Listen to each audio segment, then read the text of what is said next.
Huh? What do you think? Are you still coming down from yesterday? Oh, yeah. Oh, yeah, that's a little fat guy right there. Yeah. Boogity, boogity, googity, right? Boogity, boogity. Okay, what's happening? There we go. Alrighty, everybody. Welcome to Houston with a Problem, where I've got piles of problems and no solution. So, GameStop did its job and went absolutely bonkers today. Closed above 33. That's how insane today was. I need you to look at the call option action here before we even touch anything else. Oh, don't let that. Oh, wait, hey, it worked. All right. So, look at this guy. Just look at this guy, right? We had 21,000 open at 30, 5,000 at 30.5, 6,000 at 31, another 2,000 or so at 31.5, 13,000 at 32, 1,000 at 32.5, another 4,000 at 33 with the call options. Oh, sorry, this is next week. I'm looking. No. Yeah, this is this week. So we are looking at cajillions of shares. Where's my max pain? There's my max pain. Refresh this guy. So max pain, they managed to get max pain up to 28.5. 9.1 million shares were in the money, according to the data from this morning. But if you look at the sheer volume that got traded and around today, 39,000 of them were traded at 33 bucks, which means I think a whole bunch of people bought into these suckers early in the day, and those went in the money at some point. This is crazy. The volumes on this are insane. I mean, just the volumes from 30 on up to 48, 9, 10, 11, 50, 60, 110, 170. So 17 million contracts traded just from $30 on up today, which means that we could be at well more than 10 million shares in the money for GameStop on Tuesday. Remember, short week. Tuesday's a holiday. Monday's a holiday, so we're opening Tuesday. Oh crap! There goes. I didn't. Oh, fuck. Well, let's let that be the intro for today. Did not mean to intro it yet. I thought I had that off, but apparently I did not. Off. Okay, so that means things are going to be insane next week. And guess whose cash did not clear his account today, so we couldn't pick up any call options? This guy. So I'm starting from behind. I think it's very possible that if you have a call option, $33, $34 call option for next week, that each one of those call options will be worth more than $1,000 by open on Tuesday. This is shaping up like last year. Will Ryan Cohen dilute? There's people saying that he can't dilute, that it's within 30 days of the annual meeting and you're not allowed to do any dilution then.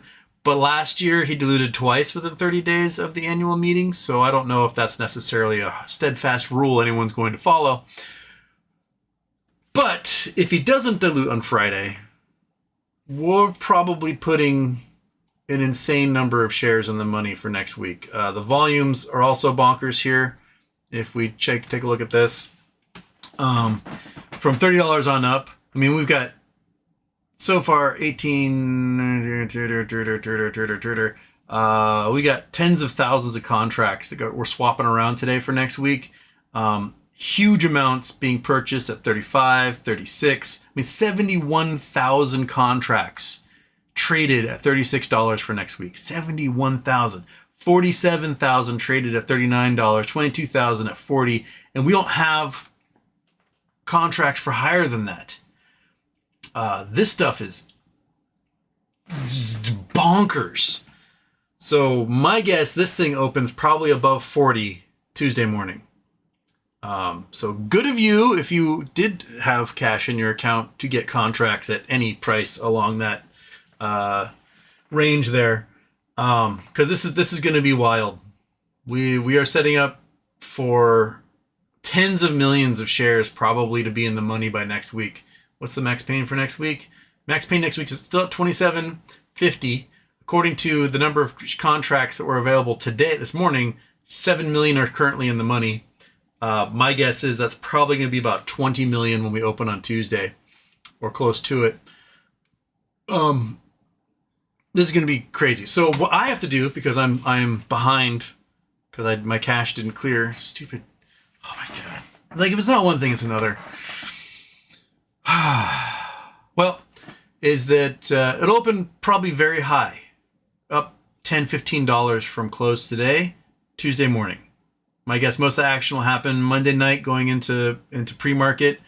May get a little bit of pop right at open, and then it'll probably settle down $5 or so, come back down $5. So my first action on Tuesday, when I finally have the money cleared in my account and I'm allowed to play, is I'll probably buy puts.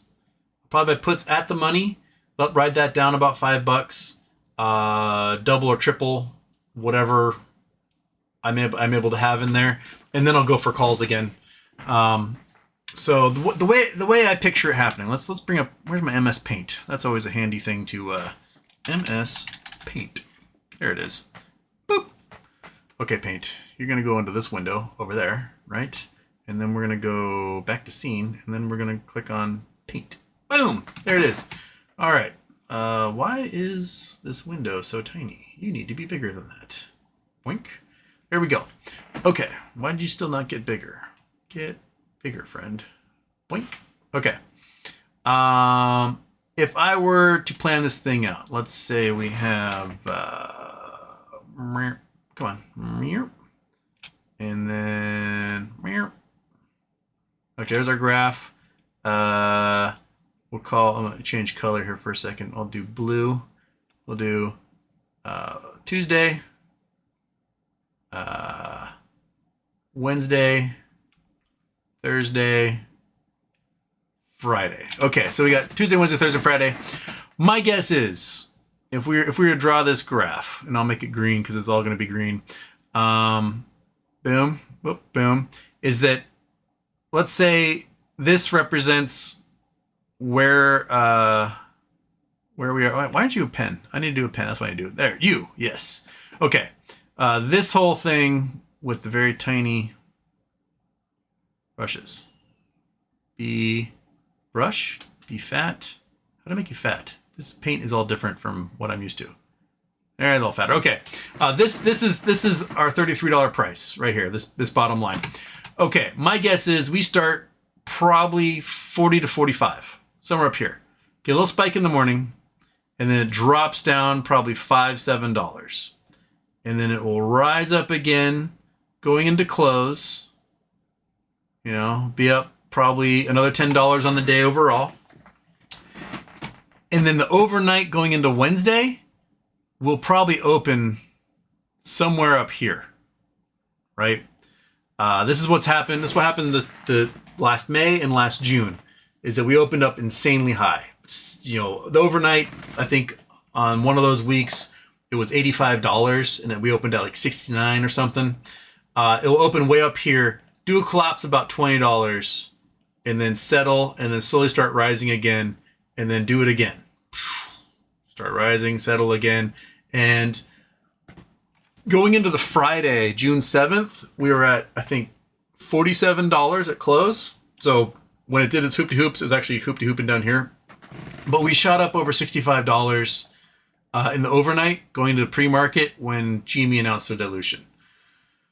So my plan is, because I wasn't able to get calls to benefit from this first big jump, is I am getting, let's see here. I am getting puts here. Dang it. Come on. Puts here. I'm going to write that down. I'm then going to reinvest into calls. Nope. Shit.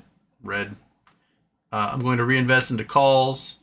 And I'm going to ride those calls up. Come on. Ride those calls up. Depending on how high I get Tuesday afternoon, I may sell them all and then reinvest into new calls a little bit higher so I can get more of those contracts. Sell it open. Oh, dang it, I did it again. I need to click out of this thing. There we go. Ride the puts Wednesday morning back down, right? Sell, get puts, ride those down $10, $20 because the fluctuation is huge that happens while people are selling and resettling again, and then go right back into calls again for this next day. Depending on how high it goes on Wednesday, I may reset again, but Thursday I'll probably open higher and do it all over again. So I can go from, let's say, 10 puts into 30 calls into, I don't know, 100 calls if it goes up high enough, into 1,000 puts, into 5,000 calls, and just work my way up and down that chain. And that's kind of how it played out last year. I just didn't count on Ryan Cohen diluting 2 Fridays in a row. So if we get up into this level, I will probably be buying a crap load of puts somewhere way down here in case Ryan dilutes, but not for this week. It'd be for like a month out. Just in case, that way if it all plays out, it still might settle down again anyway. But if we like in the $85 range, these $50 puts are probably going to be 10 cents a share. And if I'm able to have thousands of contracts by that point, I can get thousands and thousands of these. That way, if he dilutes and the price goes back down to $25, I'm making $2,500 off each one of those puts that I picked up for $10. So if he doesn't dilute, then we're going to be putting 20, 30 million shares in the money, maybe even more, maybe 60 million like we were about to last year on June 7th. And then we start opening in the hundreds of dollars the following week. And the type of swings that happen then means each contract can probably do $5,000 to $10,000 in a day. And if we settle, if we're closing above $85, that means the hedge funds and the market makers are just absolutely doomed. That they are like doomed. Because they're massively underwater. This is where the cushion on their margin starts to break down. We saw it happen in 2021. Whenever we got close to 350, they desperately had to push it down from there. They couldn't afford to have a close above 350. Likewise, last year, whenever we got close to 85, they're like, "Ooh," and they just tried to push that sucker back down again because it ends up, being that same equivalent because of the split dividend. So, yeah, I'm at a disadvantage. I'm starting a day late. But those of you who got your options for next week, congratulations. You are well on your way towards the options retirement run. And I wish you all the speedy best on that one. Right. So, have ourselves some fun, right? So, yeah. This is going to start to get crazy. Because I think there's some huge whales, and I wouldn't doubt if Roaring Kitty is part of like those 70,000 contracts that got purchased. He's allowed to purchase. He's at 9.1 million shares, so he's allowed 130,000 contracts before he goes above the 5%. So yeah, he can definitely get in there and throw some weight around on that. So yeah, like what? Anything to add? Nope, just sleep on the floor? Okay. All right, so, multi-stream. There we go. Okay, so, Brandon Wells was first. Kelly Reed was second. Brandon Wells wants to know about BBY and No Labs. Nothing. I'm not even paying attention to that at the moment because it is GME week coming up. Kelly Reed, happy belated birthday, HW. Thank you. And yes, my birthday was yesterday. Officially. After years and years and years, might as well let that out there for everyone to know. So the orange orangutan is now tariffing individual companies. Guess the NASDAQ was too green.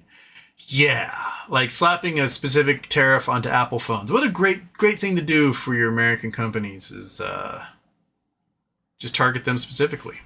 Because Apple will be like, oh, I guess we're just going to take 25% tariff because they already said in order to make an Apple phone in the U.S., it's going to cost about $30,000 a phone.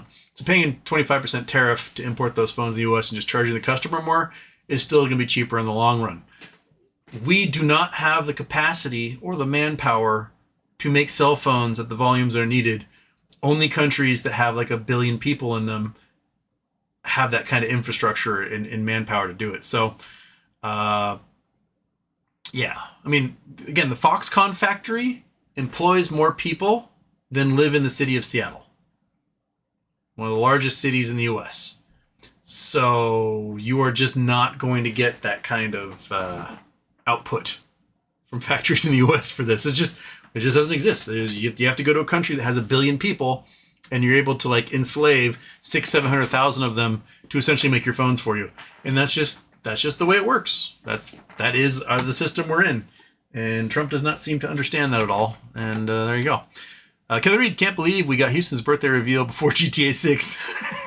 Also, GME did it. Larry Cheng on fire today with his tweets and institutional ownership, 33.92%. Come on, Ryan. Just let MOAS happen. I think institutional ownership is higher than 33.92. When we saw Morningstar the other day, it was like 45. So, and Murph and Turf, Basant says, US dollar not dropping, other currencies getting stronger. Yeah, I'm not getting fatter. You're just all getting skinnier. Yeah, US dollar's not dropping. It's just that it takes a lot more US dollars to buy gold and Bitcoin and everything else at this point. Yeah. No one wants our treasuries. It's not the US dollar that's getting weaker. Yeah. For Treasury Secretary, doesn't really seem to know what's going on with the Treasury. Eric, bought 10 calls at 34 for next Friday. Do you think we will squeeze for sure if you put almost entire options chain in the money? Thanks. Yeah. I think we're gamma squeezing on Tuesday, 100%. And it's a short week, and there's a lot of shares they got to buy, and a lot of shares that people aren't going to sell because those numbers aren't long enough and crooked enough. Before the folks start selling their GME, other than like the casual day traders, the hardcore people, they're not selling until those shares are in the thousands. So the next 2 weeks, you might see some weird things happen. I mean, we saw the glitch yesterday where Berkshire B, the B shares dropped from 500 and something to 120, and GameStop jumped all of a sudden to $582.50. Just a weird little glitch during the day. Could have been somebody hit the wrong buttons, but my guess is someone missed the dark pool for the light pool, and oopsie. It'd be really nice to get the sucker back up into the hundreds again, to see call options start paying out $25,000, $30,000 a contract, and being able to load up on hundreds or thousands of them by then. Just think about it, all right? You start out with like 10 call options. Those 10 call options end up being worth $15,000 Tuesday morning. You buy 100 puts at the money. Those 100 puts, they're all of a sudden worth $500 each. You're at 50 grand. Cool, yay, woo! All right, that 50 grand allows you to get 250 call options within $1 or so of the strike. Wednesday morning, the stock price is up 60 or more dollars. At that $60, $70 open. So those 250 call options are now worth $4,000 each. Cool. You're now a millionaire. You have $1 million. Wednesday morning with just like 3 trades. Woo! Congratulations. Okay. You're at $1 million. That is, if you want, you could buy probably 10,000 puts at the money or near the money. Stock price drops $10, $15 because of the volatility. Everyone's selling call options, you're making money, and just rush right back down again. So your 10,000 call options or put options are now worth, let's say, $1,000 each or more. So you're not $10 million, and it's Wednesday afternoon. You started with $1,000 sometime this week, right? You're at $10 million Wednesday afternoon. You can now load up on call options again, but this time you can load up in the money and really make it hurt. So you can load up in the money, probably about 4,000 per million. So you can do about 40,000 in the money if you want, and really fuck with the algorithm and really fuck with the options writers. So now they got to go out and find 4 million shares just to cater to you alone, right? And you might see the stock price fly another $40. So you're sitting at 40,000 call options, goes up another $4,000. You're now worth $160 million, and it's Thursday afternoon. And now you can be like, okay, well, maybe Ryan Cohen's going to dilute tomorrow. So I'll take a couple $1 million of this cash. I will now buy 100,000, $1 million $50 puts for a couple weeks out, just in case, with, a couple million of that $160 million I have. And now I'm really going to fuck shit up, and I'm going to purchase 225,000 call options that expire tomorrow in the money. Picking them up for 50 cents each, maybe $1.50 each, something like that, right? And you're picking up 200 and something thousand. So you now are responsible for 22 million possible shares. Those guys have to find on a Friday, right? The stock could go absolutely insane, could fly $100. You could probably do a cashless exercise of half of them and then cash out the rest for $1 billion at that point. Like, it's kind of exciting. And if Friday Ryan Cohen does dilute, well, have 100,000 or $1 million $50 puts. You just made $2,500 off every single one of those things. If you have $1 million of them, you're worth $2.5 billion. If you have 100,000 of them, you're worth $250 million. And you're like, okay, well, try again next time. Because now I'm the whale, and I can do whatever the hell I want, and I can make this stock go whichever direction I want on a whim. I can go YOLO on Reddit and make the algorithm go nucking futs based upon the fact I can purchase hundreds of thousands of contracts whenever I want and screw with everybody at every options writer, hedge fund, and market maker out there. Like, just a few trades in a row, you can compound that into absolute insanity. And this is what I tried to do last year, and then I was not prepared for Ryan Cohen to dilute twice. But now I'm expecting it. So if he does it, I'll be okay. If he doesn't do it, I'll be okay. That's the game anyway. So, yeah. We're getting there. We're getting there. And yes, I do think they could put the entire options chain in the money very easily. Moo Poolin, would a pop in GME hurt the PPYQ play? Just another lawsuit for Ryan Cohen to get tangled in? Nah, I don't think so. But what would they sue him over? How dare you? Your stock went up. And I made a lot of money. No, they're not going to sue him over that. So, Darren, okay, Houston, that GME though. Yeah. Eric, another great day. But why wasn't there expected short attack today? They couldn't. Too many options were purchased yesterday. There was nothing they could do about it. An insane number, like something like 30 or 40,000 in the money were purchased yesterday. That means the 3 million shares that were available to borrow weren't enough to attack to keep the options writers from having to go out and purchase shares. That's the deliciousness about being a whale and purchasing in the money like a day before everything expires, is that they don't have the ammo to deal with it. The shares aren't available. No one's lending them out. The ones that are lent out are not enough to take care of it. If they've got 3 million shares on the list of available to borrow and they've got to go find 5 million shares, the buy pressure is still on and the price is still going to go up. So, yeah. Can I read? Economists say Canada recession has already begun as trade war rages on.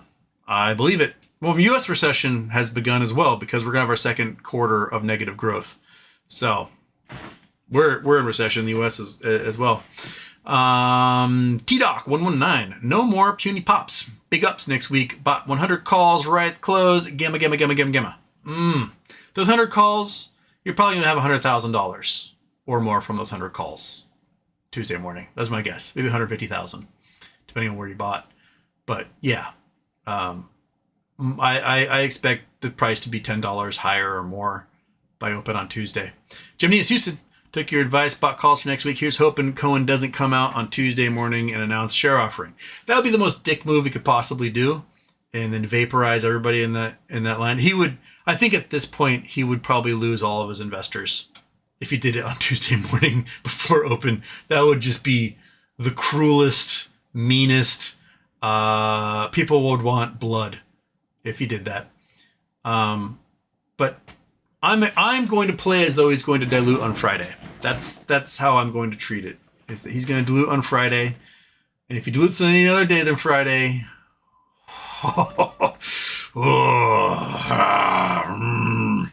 so don't dilute until Friday at least, Ryan.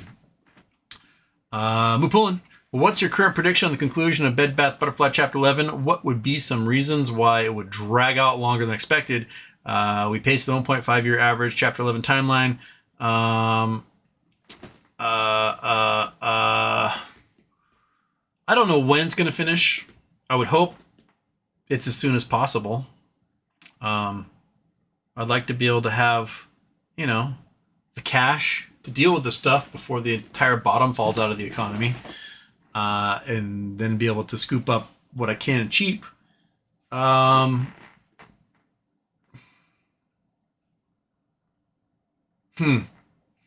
Seems to me that there isn't much holding back now. Ryan Cohen's allowed to participate in a merger because the SEC thing settled. We have most of the lawsuits. We just have the little bit of the 16B left from the estate against Ryan Cohen, which I think the estate will probably ask to drop because it takes away the financial component from that lawsuit, and it would just be sort of like a empty, hollow victory. Like, haha, they said we won, and what we got out of it was attorney's fees, and that's just not worth it to anybody. So my guess is they're probably just going to drop that guy, and I don't know, maybe waiting for that official, let's negotiate and agree to drop this whole thing. That might be what they're looking for.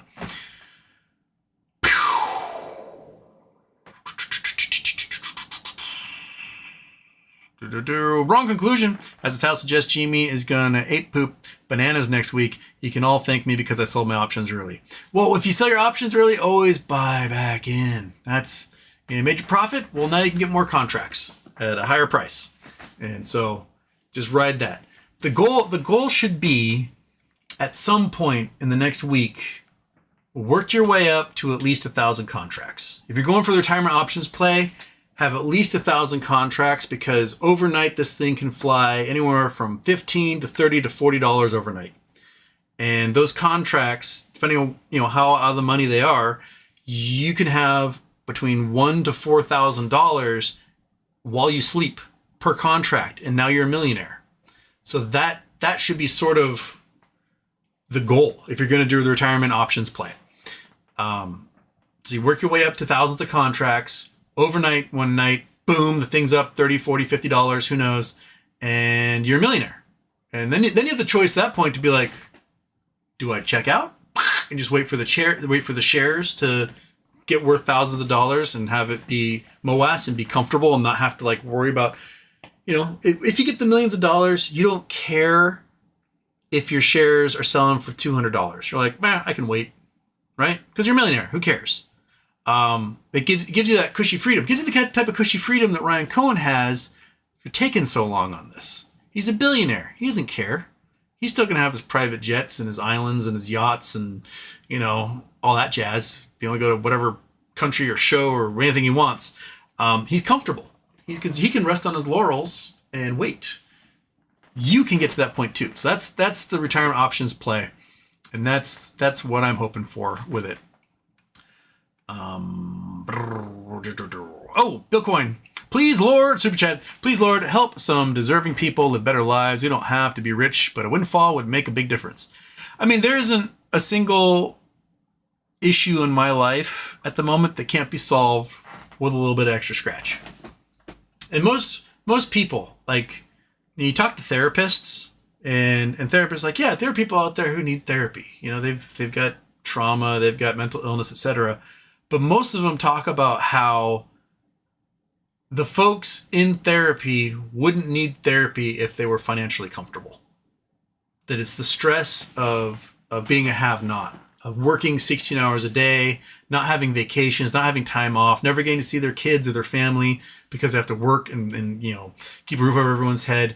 That stress is what causes a lot of the anguish people suffer, a lot of the neuroticism, a lot of the short fuses and the depression. And and just hanging on by your fingernails isn't enough. So yeah, it'd be really nice to have that cushion. It would be lovely. It would, like, even if it's just a month of comfort for some folks, that might be enough to help them reset and regather themselves and reorient their lives. And a lot of people in America and a lot of people around the world don't have that kind of luxury. Yeah. So yeah, yes, Bill. It would be really nice to have that windfall. It'd be nice for myself. It'd be nice for my friends and family. It'd be nice for a whole bunch of strangers that pop into the chat and watch the shows.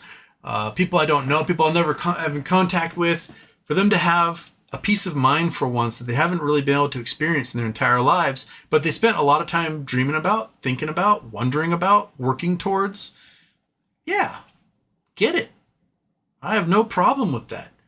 And if you find yourself in a place of abundance, I beg of you, do some good with it too. Like, I totally understand I'm gonna, sit on a beach somewhere and zone out. But there is more to life than that. And you can actually get some sort of sense of accomplishment, peace of mind from helping others. I'm not talking like just giving stuff away or whatever, but like finding your neighbors in need, offering a hand, helping out, puppies and kittens who are abandoned, or kids who need a home, or, your local school, making sure that they've got a gymnasium or musical instruments or whatever. Like, it does us no good to have a bunch of rich people who just hoard like everybody else, and then we become the assholes again. Like, there's more to life than just being an asshole, a selfish little asshole. Like, I hope that those of us who have been in these bottom rungs for as long as we've been learned to treat whatever windfall or wealth we get differently, right? Like, we see these rich assholes. They're billionaires. We see these billionaires. There's nobody angrier on earth right now than a billionaire. They're so mad at everything. They're fucking angry. They want white babies, and they want the poor to die, and they want to make sure that you don't know about the weather, and that air traffic controllers rot in hell. And they're so mad, and they're so angry, and they're just out there to hurt people. And they have no reason. They have it good, man. They have the best lives on the planet. Why are they so angry all the time?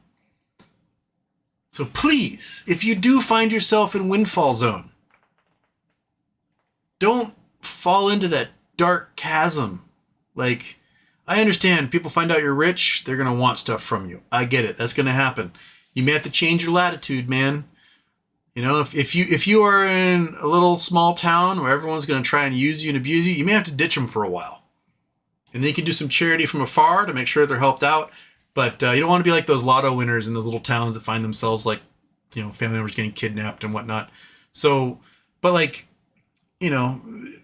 educate yourself, get your lawyers, get your accountants, figure out your trusts and everything else. Figure out the charities you want to donate to. You'll have time. You have the luxury of time to sort of slowly get that all together. But yeah, please, like, do some good with that wealth. Don't be like Elon. Don't be like the Koch brothers. Just, share the love a little bit. It'll make you feel better on the inside too. Just to see like what you can put into action. I have a neighbor. He lives a few miles from me, but I remember he does all right. He's like a financial advisor dude, and he's got some good money. And he basically built the Boys and Girls Club here. Spent $500,000, built the Boys and Girls Club, and seeing that the joy he gets from knowing that all these kids have like an after school place they can go while their parents are at work and etc. and play ping pong and watch movies and read books and play games and stuff. Like, the joy that comes from him knowing that he's able to get to the point where he could do something like that is awesome. One of the places when I do my big mining trips in the past, I go to is a little town in South Dakota called Spearfish. Just on the north side of the Black Hills. So we're like the gateway of the Black Hills. So my friend, she runs a lodge in Deadwood, South Dakota, in Spearfish Canyon. And so we'd go there for like Sturgis, right? And Sturgis happens at night. So you party all night and you go to concerts and everyone's drinking, having fun, doing their thing and seeing shows. And then you sleep in. And then we drive into Spearfish itself. And the Spearfish Community Center is one of the coolest places any community I've ever seen. You know, it's got like a gym, like a workout facility. It's got an indoor pool, like Olympic-sized indoor pool. It's got basketball courts, ice rinks, etc. And then outside they got a full-on water park. And it's like $20 a month if you're a resident to join. And if you're not a resident, someone like me, it's like $5 a day. Go hang out at the water park all day long, sleep, nap, do some water slides, eat some hot dogs. Then you're like all ready to go again to go party it up at Sturgis. And it came from, there was a rich rancher, millionaire, and he bequeathed, on his deathbed, this pile of money to build this giant community center for the community. Do stuff like that, man. Just do stuff like that if you can. Build the ice rink for the kids. Set up a soup kitchen. Do, I don't know, job works. Teach people how to weld. Whatever it is, like, do that stuff for them. So yeah. I know it's kind of a long tangent there, Bill, but I get you. Not them off, super chats. SPY sitting before cliff, could that affect GME? If SPY goes, GME goes. Negative beta has absolutely been just insane the last couple of days for GME. So yeah,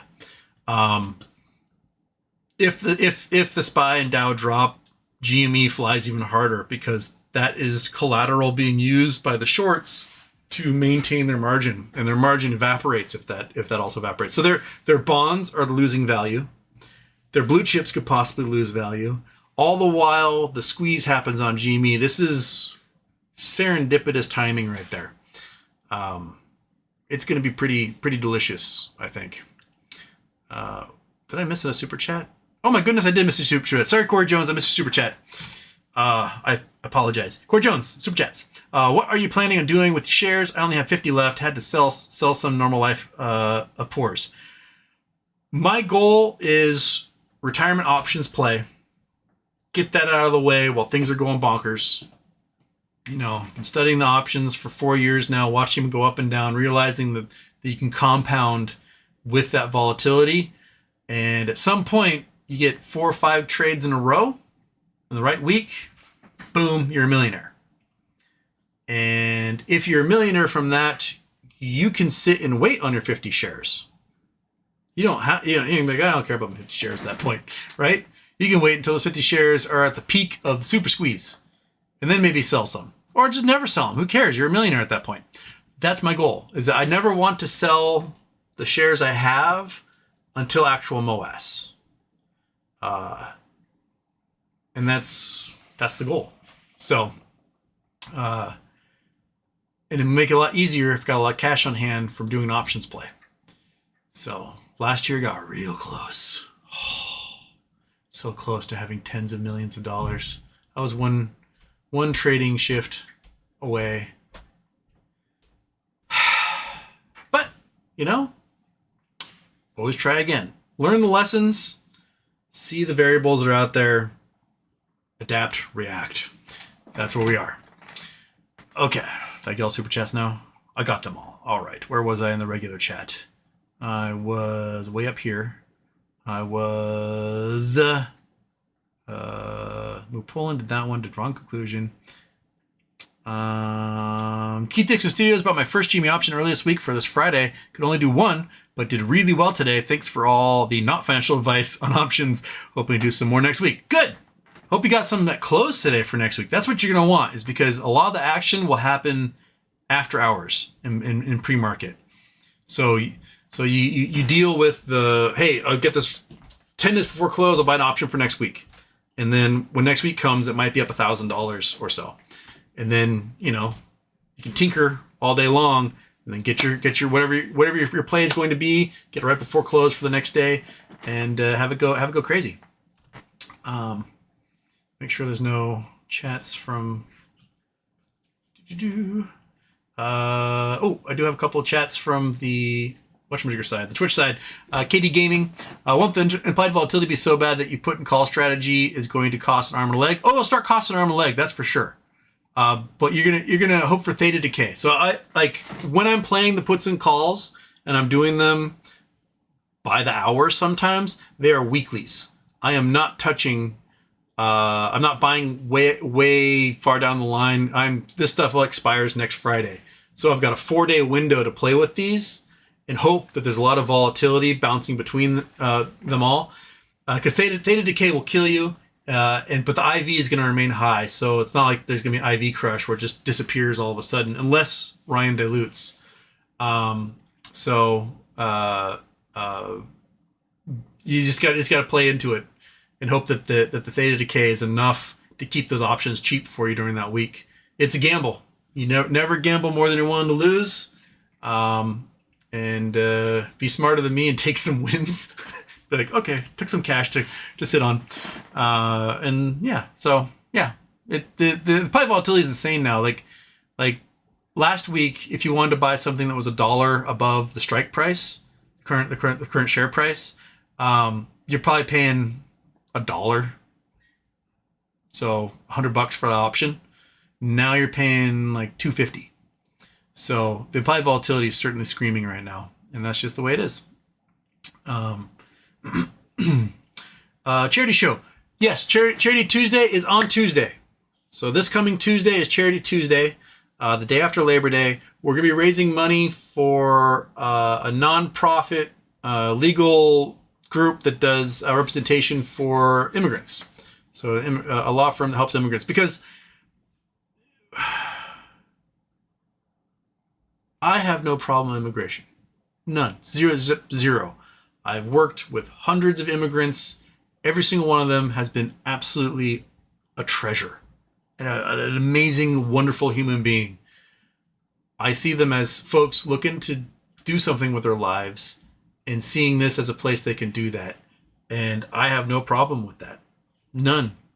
The way immigrants are being blamed and targeted, when in reality, it's the billionaires who are the shit heels in all this. And we got ICE out there just doing Nazi stuff to them. I want to give them a fighting chance, so we're going to be doing Charity Tuesday for legal defense funds for immigrants. So if you like it, please donate. If you don't like it, well, you guys can suck it. That's who we're helping out on Tuesday.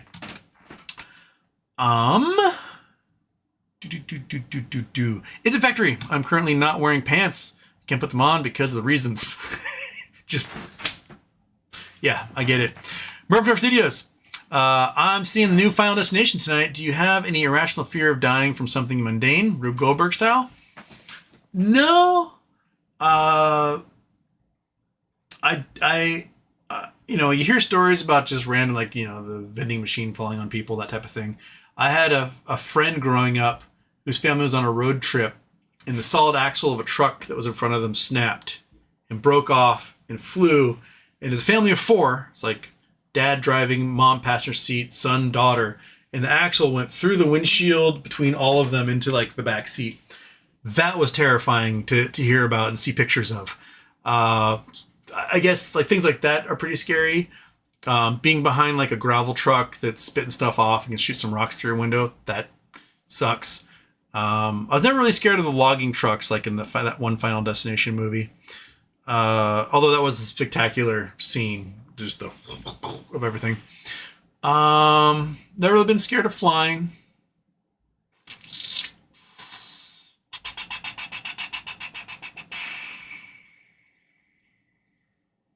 I've never really been scared of heights. Although, on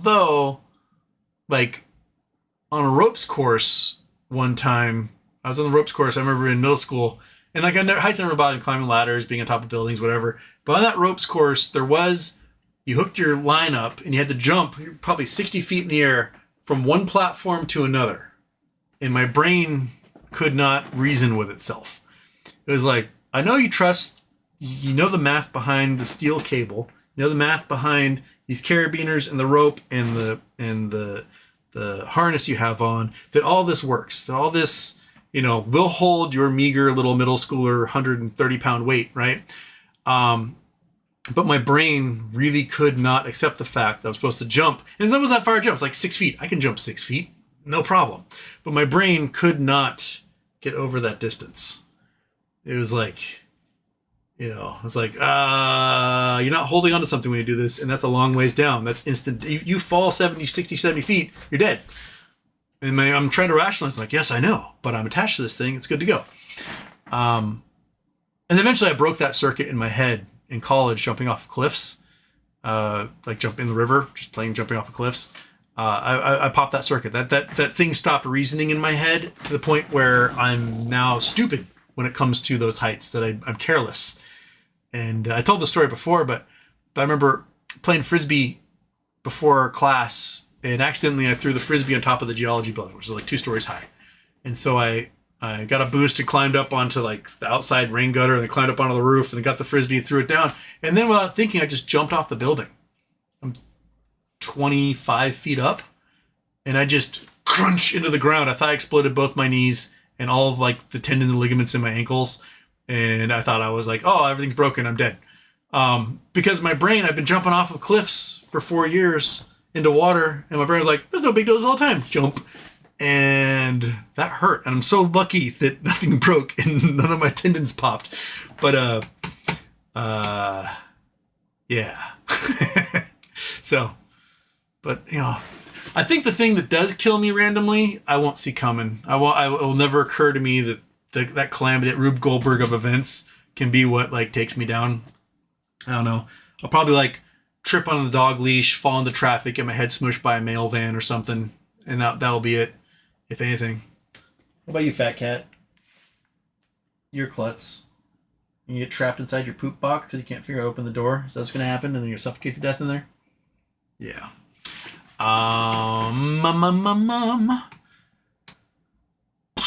Chris Taylor, happy Friday. I chickened out and sold my June 10th 29 GME calls today for 3x. Hope I don't miss out on some more fun. This is where you compound, man.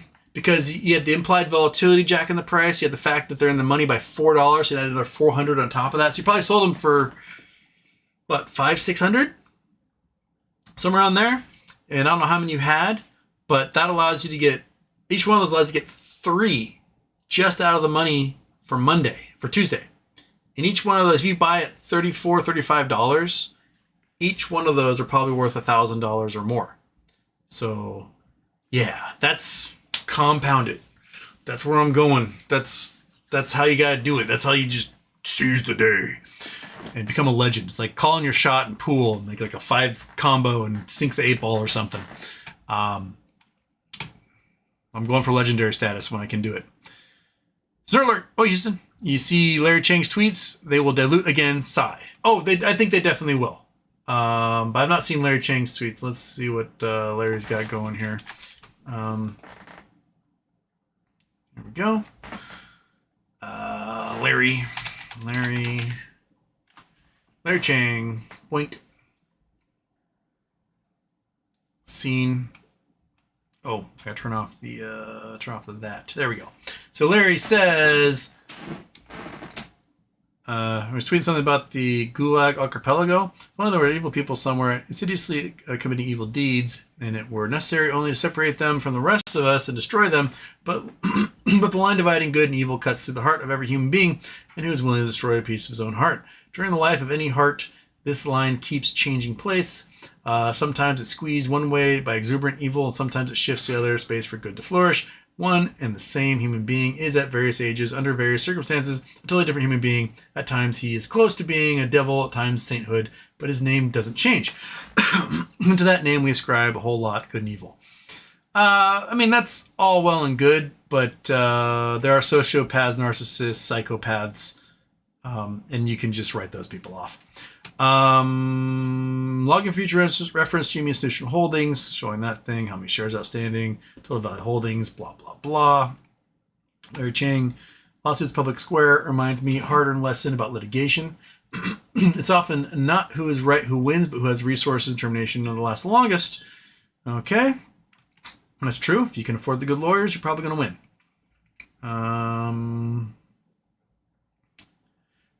with Ferris, Insider Perspectives in Harvard, Seminar Professor, founder of Council of American Freedom at Harvard, worthwhile New York Times at Troy reading, blah, blah, blah. Okay. I mean, I don't see too much in here saying they're going to dilute, but I'm just going to count on them diluting on Friday. I think they're going to do that. I think it's Friday dilution all the way. So, I'm counting on it. Lisa Saw, belated birthday greetings. Treats for pets, please. We can do that. She did get a lot today. We went into town. Oh, do you have room? Do you have room, Monkey? Shall we do a small one? Will that work? We can do a small one.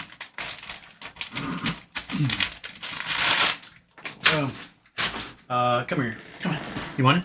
You want it? I know you gotta get up to do it. Oh, it's so hard. It's so hard. You already got so many treats today. There you go. Oh, you come over here? You come over here and get some drugs?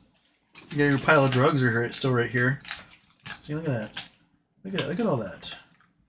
The animals are alive. They're moving. They're realizing that there's just copious amounts of things they want. Fat Cat's gonna drug it up. So thank you. Thank you for the birthday wishes. Chris Taylor. Got rid of finger calls too and rolled for some puts on that one. Yeah, I don't think Finger's going to rock it the same way GameStop is. It might go up $1 or $2, but GameStop's going to go up tens of dollars in moments from this point on. So if you're going to play options, the GameStop options, you're going to get way bigger returns. We're talking like 25x returns on certain days on your GameStop options versus like maybe a 2x return over a week for your finger. Did right. I managed to get 75, 34, 50 calls for next week. Oh, delicious. Count that as $75,000 probably Tuesday at open. Safe to assume that that'll convince Ryan to dilute again over the weekend. If it dilutes, my guess is it will probably be Friday. They'll let it run, do crazy things. Thursday night, the stock will be like flying, and then he'll announce they're going to dilute 75 million shares or something Friday morning, and they'll make several $1 billion off of it, and it'll crash everything back down to $25, and then we're just going to sit there waiting again. Or you want to come? You want to do it? You want to do it? You want to do it? Come on. Come on. Come on. You got it. There you go. You got it. You got it. Do that leg. There you go. Good job. Like it? Yeah? You did it. You have to take a running start. Look how strong you are. You're so strong, Monkey. You're so strong. You're the strongest dog ever. Yes. There you go, buddy. Okay.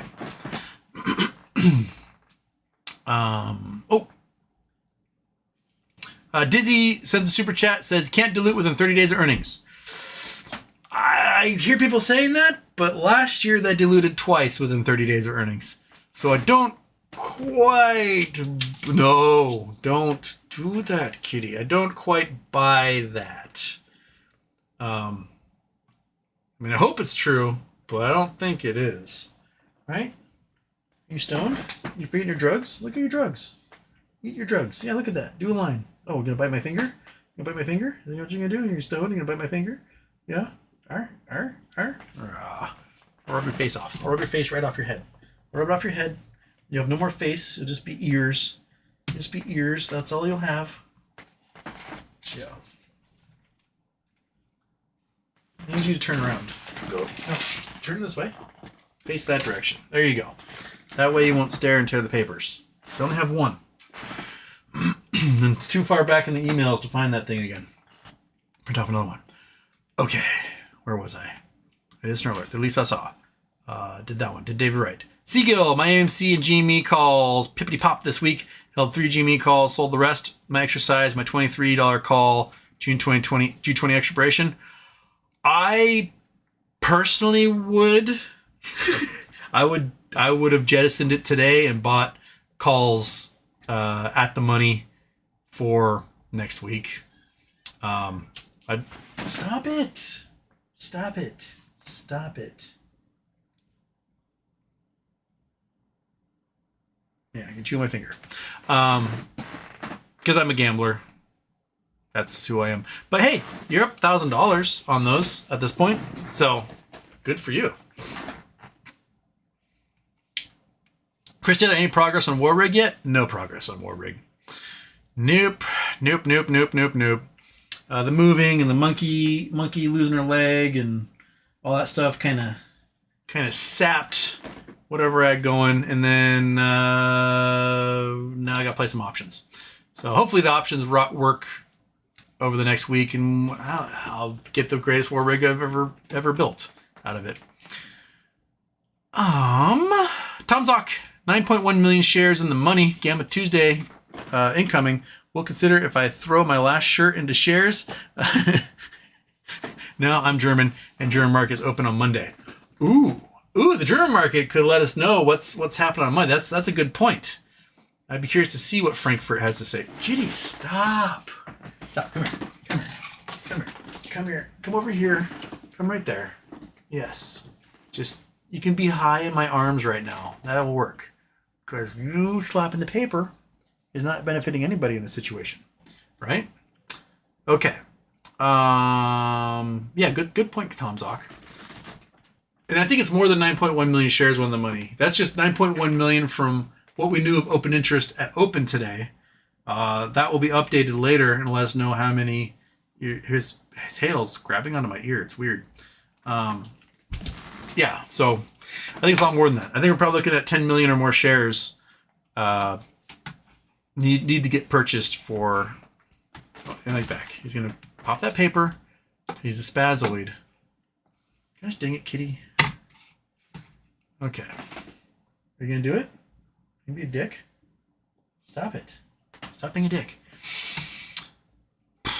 Sometimes Moliere. Share price when they turn off the buy button? Probably over $85.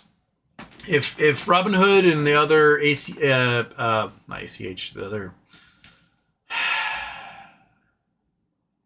what's the name of the stupid? Apex. That's what I'm looking for. Apex. The other Apex brokers, probably over $85.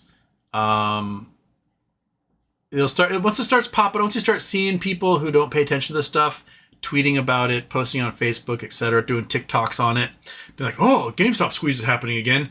Then you start to get the FOMO from the rest of the people. They don't quite have the cash they did in 2021, where they had like the extra checks from COVID and stuff.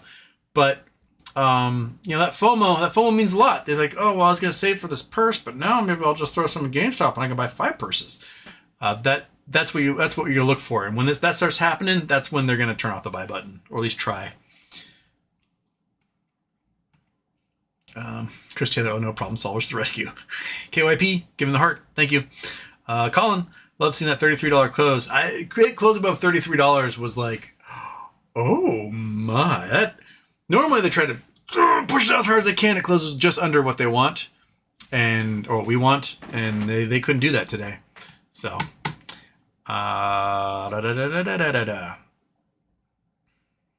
Peach Sunday, happy one day after birthday, Houston. Are we rocketing Monday? We're rocketing Tuesday. Monday's closed. Speaking of which, there'll be no show Monday. We're just going to be going straight into Charity Tuesday show on Tuesday. I might do maybe a Twitch stream, play some GeoGuessr for the weekend. Let's see how that works. So get over to Twitch at some point. You can watch the show on Twitch. I am vertical on Twitch when I have to do this because for some reason I'm only allowed to stream one horizontal and the other has to be vertical. I probably should make this thing so I can stream to like Facebook and Instagram and all that stuff. I just don't know how to do that. I can figure out 2, so I got to accomplish that much.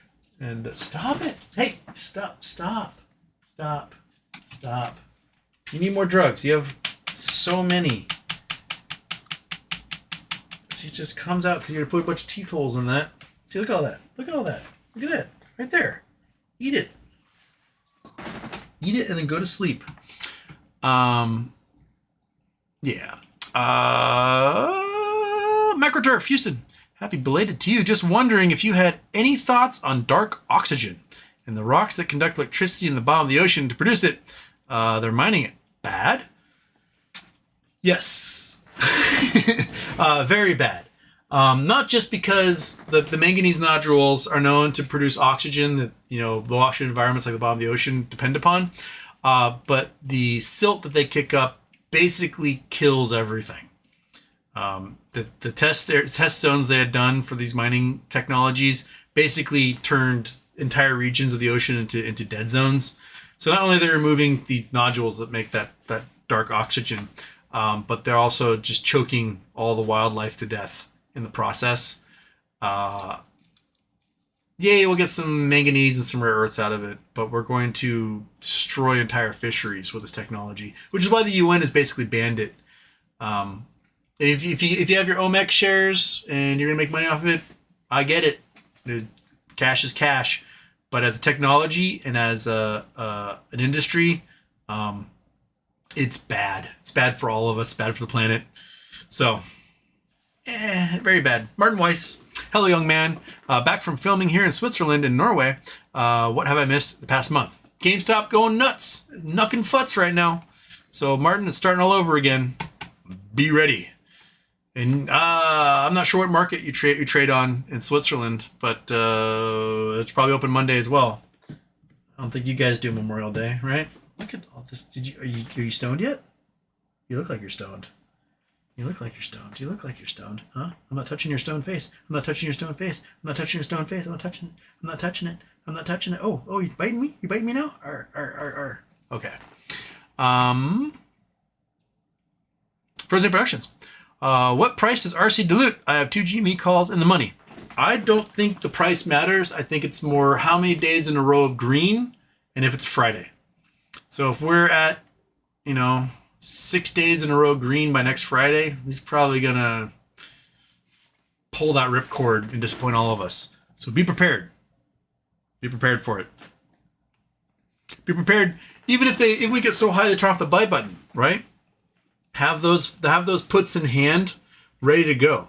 Because remember, when the stock price was $480, you could have bought $100 puts probably for pennies at that point, because they're $380 out of the money, right? And within 2 weeks, the stock was at $38. So you went from $480 down to $38. So if you had puts at $400, you made $35,000 or more on every single one of those puts. If you bought way down, even if it seems ridiculous, like, it's $200, the puts are $200 out of the money, well, they're 10 cents each, right? So if you got the cash on hand at the time, buy them, hedge.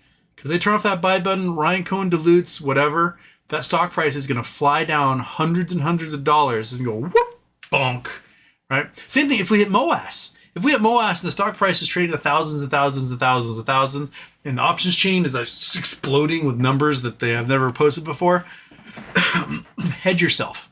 Hedge. Buy those puts, those deep out of the money puts that are far off, because when the buying frenzy is over and MOAS is finished, the stock price will go right back to where it should at like $30 or something. And you may as well make all that money on the way down.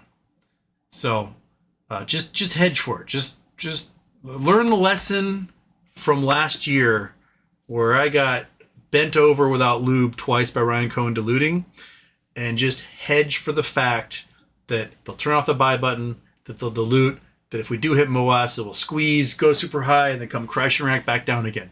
You may as well benefit on the way down. So that's what I'm going to do. I'm going to plan on them doing it.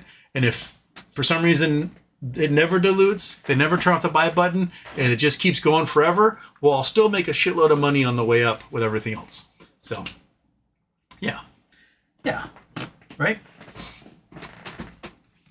Do I think 30 is a fair price for GME? No. But that's a price that they'll probably crash it to if they dilute, or below that. Or turn off the buy button. Okay. Yeah, that's what I thought.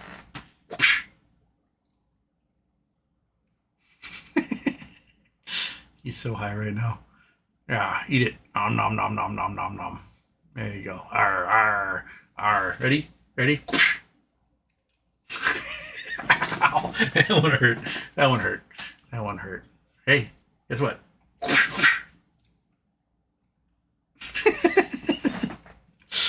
Okay. Martin, what did the one first date? Blind Bunny RC will do it Monday. Don't worry. I hope not. Lexington Productions, belated happy birthday, Houston. What's your plan for Tuesday? My plan Tuesday, because my cash didn't clear, so I was not able to have any fun yesterday or today. My plan Tuesday is I'll probably get in within a few minutes after open. Because if we do fly like $10, $15 before open on Tuesday, it'll definitely be a pullback as everyone sells their options. So my first move will probably be at the money puts and ride that down $5 to $7. It'll probably take 20 minutes or so for it to come down. Get out, double or triple my money, get back in with call options, probably $1 or $2 out of the money after that. It'll ride back up through the afternoon as people reconsolidate. And then depending on how high it goes before close, I may sell and then reset at a little bit higher price. So let's say it opens at $45, right? Tuesday morning. It opens at $45. I buy $45 puts, ride that down to 40. Then at $40, I buy some 42, 43s, somewhere in there, as many as I can. Ride that up. It might be at $47 by the end of the day. If that's the case, maybe I'll sell those and then buy a whole bunch of 50s. Buy the 50s, and then Tuesday morning or Wednesday morning, I guess it would be. It very well could open up 3,000. Each one of those contracts could be $3,000 higher. The stock price could be $30 up. So, so let's say I buy 8 puts at $45 Tuesday morning. Those 8 puts are worth $4,000, maybe $500 each. So a total, price goes down to $500, or price goes down $5. So each one of those puts add $500 to it, and I make $4,000. With that $4,000, I can probably buy 20 just out of the money calls, maybe 30 if I go another dollar higher. And those could very well go in the money before close on Tuesday. So each one of those could be worth $400 or $500. So you're looking at maybe $12,000 before close on Tuesday. That $12,000, I can then buy 70 to 100 just out of the money calls for later in the week. And then Wednesday morning, if the stock flies like it did both weeks last year, and we're up $3,000 Wednesday morning, then I'm looking at anywhere from $210,000 to $300,000 Tuesday morning. And that's when the fun really starts. And you start thinking about, when are they going to crash this thing? What type of things I do. But you can still get into immediate puts at that price. Because let's say it opens at $65, $70, somewhere in there. It'll go down $10 to $20 throughout the course of the day on Wednesday. As everyone sells off their options because they're making so much money, and the price will come down. So you could ride those puts back down. So let's say I have got $200,000 Wednesday morning. That's enough for 1,000 puts at the money, right? Maybe 1,500 of them. Price goes down $10. Congratulations, you're a millionaire, maybe a multi-millionaire. Reconsolidate. That allows you to get upwards of 10,000 call options going into that Friday. Cool, right? Because if Thursday morning it opens $20 higher, congratulations, you're now worth $20 million. Now you're a whale. You can move this market however you like. So, price opens really high on Thursday. That's when you get a shitload of those $50 puts. You buy tens of thousands of them, hundreds of thousands of them for 2-3 weeks out, maybe a month out. And just in case the dilution happens, just in case they pull the buy button, etc. You got that hedge there. That will still leave you with like $19 million to play with. And you can buy an absolute crap load of options that are deep in the money, right? Going into Friday. And so with that, you could probably buy, deep in the money, probably get $3,000 per $1 million. So you can get 30,000 to 60,000 shares, options for Friday morning on Thursday and really mess with the algorithms. And if they crash the price, you've got all those $50 puts, you got 100,000 of those suckers, you're worth $100 million, you're cool. If they don't crash the price and the stock price flies on Friday by 10, 20, 30, $40, you're worth hundreds of millions of dollars anyway. So I think it's a pretty good way oh my God, dude, you have all the drugs you can eat. You have them all. You don't need any more. Chill out. I know you're desperate. You're a junkie, but you just ate like a fistful of catnip.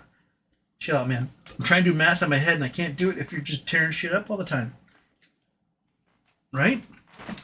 Okay. All right. Now he's all angry. He's going to the door like, let me out. So yeah, it's all fantasy world. It's all, everything works out perfectly exactly how I want it to. But you know, you have a plan in your head and you gotta adapt as things go along. And hope for the best. You get 4 trades in a row, you're a millionaire. That's the goal. 4 trades in a row. Bet up right correctly, bet down right correctly, bet up right correctly, bet down right correctly, you're a millionaire. Done. You can get to the point where you can just check out. You got $20 million. Who cares?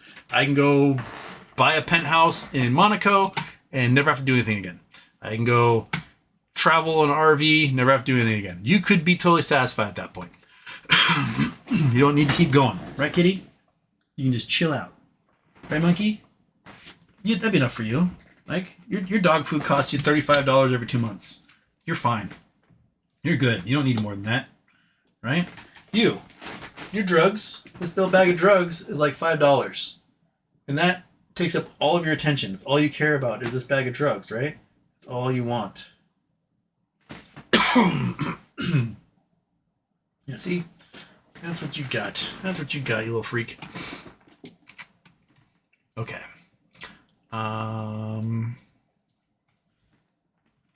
Where am I? Where was I with the chat? Uncle Andy, GME is literally a distraction from finger.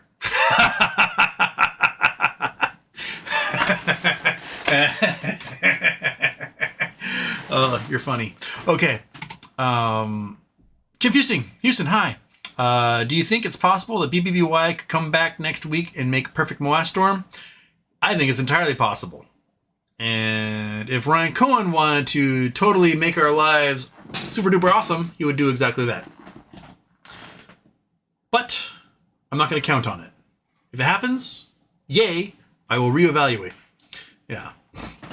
Rogers, Miami Robin has different plans for you on Tuesday, Houston. Yes, they do. Different line. If we pop next week, make sure everyone has their PPP protective position. I plan to make sure I end every day at least 50% as many puts as calls. That's not a bad idea. Not a bad idea indeed, because it just hedges the turn off buy button, the Ryan dilution, the MOAS ending portion of it. Dr. Zeno says not next week, but look for mid-June. I think June is building up as well, but the number of contracts that got purchased for next week is insane. And we're going to be gamma ramping. We're going to gamma squeeze into a gamma ramp because this is a short week, right? It gives them 20% fewer days that they normally have to sort of affect the algorithm, and they're not going to be able to do that. The short weeks, things go bonkers harder than they do the rest of the year. Just look back to 2021, look back to early 2022. Those short weeks are when things pop. So keep your eye on it. AV says, but when, Houston, when do you take profits and cash from your account? Take a little bit here and there. Like my thing is that I'm looking for a retirement run, right? So if I turn $1,000 to $60,000, cool. But that $60,000 can become $1 million on the next trade. And I'm greedy that way. So if I lose it all and I go back to $1,000, I'm like, shit, right back where I started.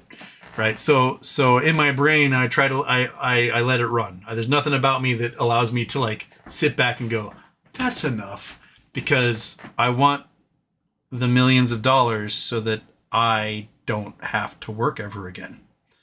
$60,000 gets me a cool vacation, right? gets me a war rig and a cool vacation.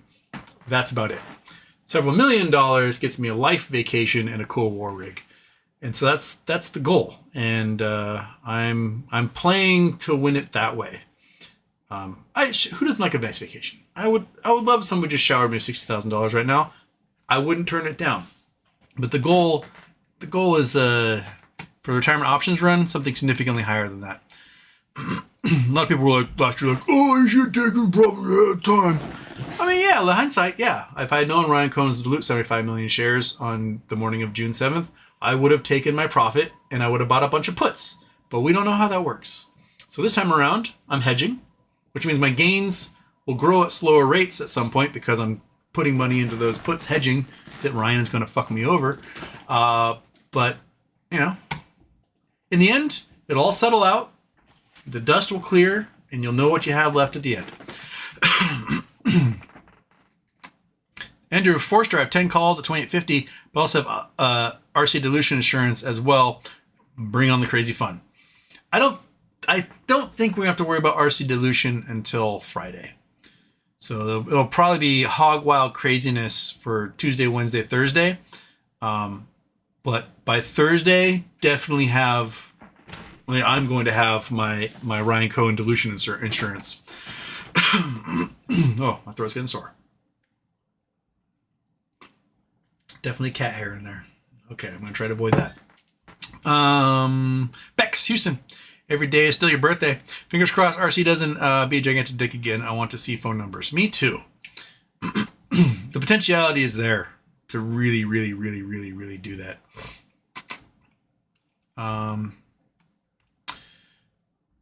I don't know where you're going with that one, Fred Jones, but totally. Connect the Dots Learning Lab. Happy 44th birthday yesterday. What are the benefits of DRSing GME shares? Thanks in advance. I never DRSed any of my shares. They're sitting over in Fidelity, just chilling out, being buddies with themselves. I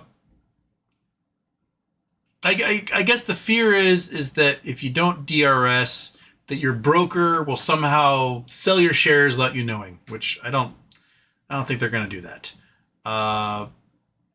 What we've seen during DRS is a huge drop in volatility for the stock, where regularly we're each quarter going absolutely crazy.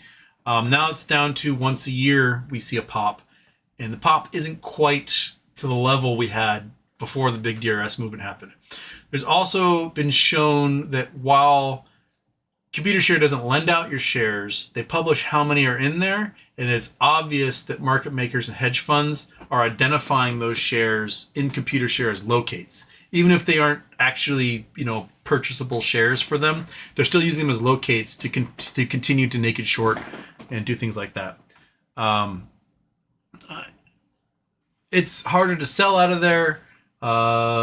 It's the more antiquated system. So I just never got on board with the DRS train. I get it. I understand people are like, oh, I'm never going to touch them. I'm never going to sell them. That's my infinity pool. Cool. Good for you. I don't have an infinity pool. I got a couple thousand shares. For me, if we get phone book numbers, I'm done. I'm out. That's the goal. Like retirement amount of money. That's my goal in life. Give me that retirement money so I don't have to work for another 20 years. Done. Your tail keeps getting in my way here. You want to use the mouse? You want to touch the mouse and click on it with your tail there? Because that's what you're doing. Get it out of my way. Now he's really stoned, that cat. Glennis, I am excited. Fred Jones at night. Okay. Adele Adiris, with 25% Apple tariff, puts today jumped $195, up 260%, and 197.5, 400%. Oof. Oh, on Apple itself, yeah. My guess is that there is an account, a fund somewhere associated with Trump or his family that is like, hey, I just loaded up 100,000 Apple puts. Make this announcement, and we'll cash out. And I think they're playing the market that way. Sound Guy says Beck supposedly no dilution can take place till August, and only if the price stays above a certain threshold for 20 straight days prior. Is that Where is that? I keep seeing people say that, but I need to see the actual documentation for that. But Beck says, I hope so, but Wall Street is so weaselly and corrupt. D33 Rock, Houston. Man, my tits are absolutely jacked for the coming weeks. I saw it spike, and I locked and loaded my call spread for the coming weeks. Nice. Kidcadian. GameStop had the kind of shirt dicks we've been waiting for. So meaty. Oh, yeah. Hazel A. Hi, Sound Guy. Adele. Motto of the day. Fuck this shit up. Sound Guy. Hazel. So this is where the cool people hang out when PP's not around. Eric Watt. I had Berkby 290 puts for mid-June just in case flash crash. They jumped yesterday from 2 cents to $6,400 for only a few seconds. Couldn't sell, though. Real bummer. Oh, man. Whew. That would have been fun, wouldn't it? That would have been real fun. Another super chat came in here. Dig Dug Doink. Karma for my options. I didn't sell today, so they can rock it next week. There you go. See? You know, you could always you could sell and reset for next week, or you can just hold on to them and see what happens on Tuesday. I think Tuesday is going to be big old Gamma-rama. Going to be the Gamma-rama Clamadrama is where we are.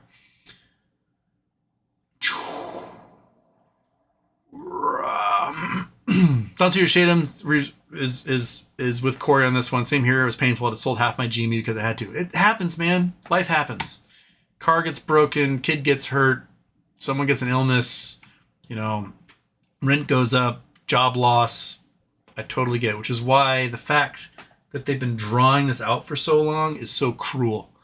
Like, just let us get our win, man. Let us get our win.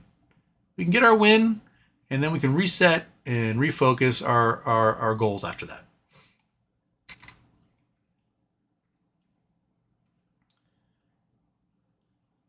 Let's go. Houston, do you remember any GME call option prices from last May when it was at 30, 40, 50, 60, 70, 80? Vaguely enough. So if I look at the June ones, which are the more recent, so the week of June 7th, that Friday, I bought 7 calls just out of the money. So I was at, I can't remember what the exact price was, but I think it was like $30. So about 7 around $30. And it opened at like 44. So each one of those things was up $1,500. I didn't play puts on that first one. I did sell, and I waited until the end of the day, and I bought a bunch more calls. So I sold those. I was at like almost $10,000, and I bought like 50 at the monies for the rest of the week, and that it flew up $30 that Tuesday morning, and I was over $100,000, and I was like 130, something like that, and I then didn't really do anything with them because I watched it, like it went back down again a whole bunch. I was like, oh, I just gave a bunch. And then Thursday I started climbing up a little bit. And what I did was I sold, and then I bought an absolute crap load. So I think it closed Thursday at around $47. And I bought a good chunk at the money at $47. And then I bought a whole bunch at like 55. I'm talking like hundreds and hundreds of contracts at 55. And then the market closed, and I watched it fly to $65 after hours. And I was like, oh my God, I'm retiring tomorrow. This is incredible. Because I had hundreds of contracts, and my 130,000 was going to be probably millions at open at that rate. And I figured that there'd be so much action that would happen in open. I would just sell my calls, buy puts, write it down $10, $20, then buy a shitload of calls in the money to force price action that they weren't expecting.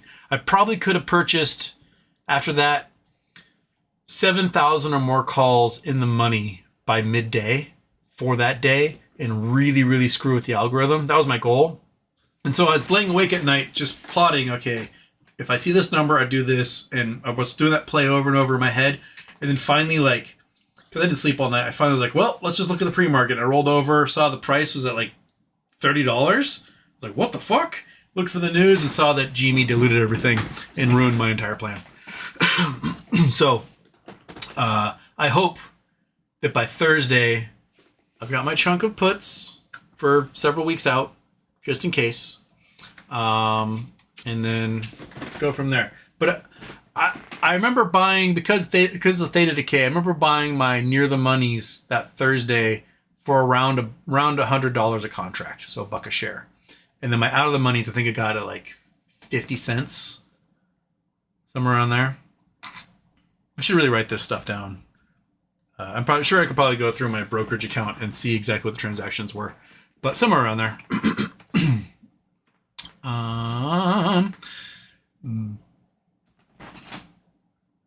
Better Hiff.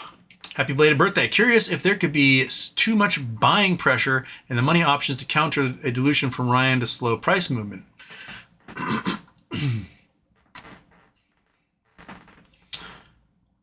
I think if there's no dilution, if we close, like, max pain for next week is like, what, $27? Max pain for next week is $27.50. We close even a reasonable amount. Let's say $40, $50, somewhere in there, which I think we'll see intraday prices swing higher than that. That puts probably, with the amount of options that have been purchased today alone for next week, that probably puts 20 to 40 million shares in the money. And that's also when the news cycle will start picking up on it. They'll be like, whoa, the market's going down, but GameStop's going nuts. What's happening with GameStop? Why is GameStop going crazy? And that will be the talk all next weekend, talking about GameStop on the news and Twitter, on TikTok, GameStop. And then Monday opens on, was that the 2nd of June? And you'll start to have people who, in their Venmo accounts and their Cash App accounts, like, oh, I'll buy a few shares. And you have 1 million of those folks doing it. That creates the FOMO buy pressure, which then makes the things pop off even more. So I think the buy pressure can only ramp up from here. I mean, if you get to the point where the stock closes really high on a Friday, do the investment community a favor. Do a cashless exercise. You don't have to use your money to exercise those options. Do a cashless exercise. Because you might still be able to get, half the shares or more out of those contracts without paying a dime. And then you just locked up more GME, forced more gamma for the next week as they go out and have to deal with those shares and take care of that buy pressure. I think it's the way to go. Dong Johnson. Where do we go to get the best information on learning to trade the weeklies that you talked so often about? At this point, is not so much information and expertise. It is pure frothing, animalistic lizard brain dealing with the massive volatility that happens at certain times of the year with this stock. So all you're doing is you're just catering to the volatility. That's it. There's no rhyme reason behind it other than stock price go up because stock go up, and it'll settle out eventually, but not before you've had a little bit of fun. I can't put any more logic behind it than that. If you see that there's millions of shares going in the money, like if we look at the max pain here, right? You got the max pain. We're at $33, so we are almost $6 above max pain. So we're 20% over that max pain. But this is where the option writers make money. And when the option writers lose control, that's when you start to see gamma ramping happen. They'll try desperately, cat hairs, they'll try desperately to get as many shares as they can to get the max pain to move up and get the put call spread evened out. But it's a frenzy right now. It's a frenzy, and they won't be able to keep up, and it'll get away from them at some point. So I mean, just look at the Junes, right? There's a huge number of contracts in June. We're at 10 million in the money right now. There's another 29 million currently out of the money, and this 29 million could easily every single one of these could easily go in the money in the next week. And their max pain's currently at $24. So there's so many weeks between now and then where craziness can happen that if there is no dilution from the company, this can get away from them in a hurry. We're talking, there could be a week where 100 million shares go in the money, which is, about a little more than 20% of the entire total shares outstanding. And those shares just don't exist. And if that were to happen, the gamma would be so incredible. You'd be looking at triple digit gains in a single day on the share price. If at some point we put 100 million shares in the money because the call options are that many people are buying call options, the gamma will be so insane. You'll see the stock price go from $85 to 200 in a trading shift. And you'd be looking at $12,000 to $20,000 gains on single options contracts. And that's where we were in 2021. That's what happened with the options chain, was that so many shares were going in the money in the options chain that there were more shares going in the money than were basically available to buy. And that's where we want to get. And we'll get there so long as Ryan doesn't dilute. Right, monkey? Right, stone cat? Right, look at your nipples. Look at your little nipples. Okay, on that note, I got to get running. Look for a GeoGuessr stream sometime this weekend, and I'll see you guys for that. Otherwise, Charity Tuesday on Tuesday for a legal fund for immigrants who are being targeted by this government. So let's do some good. Let's have some excitement. Maybe Tuesday will be just like, woo, party favors all going all around. All right, cool. Sound everybody good about that? Okay, let's do an intentional intro. Boink. Oh, why am I over... On that stream, I'm overlaying it for some reason. That was weird. Okay. Oh, it's because... I gotta do Big Houston. That's the problem. All right. Well, okay. Bye-bye. See you, everybody. Toodles. Later.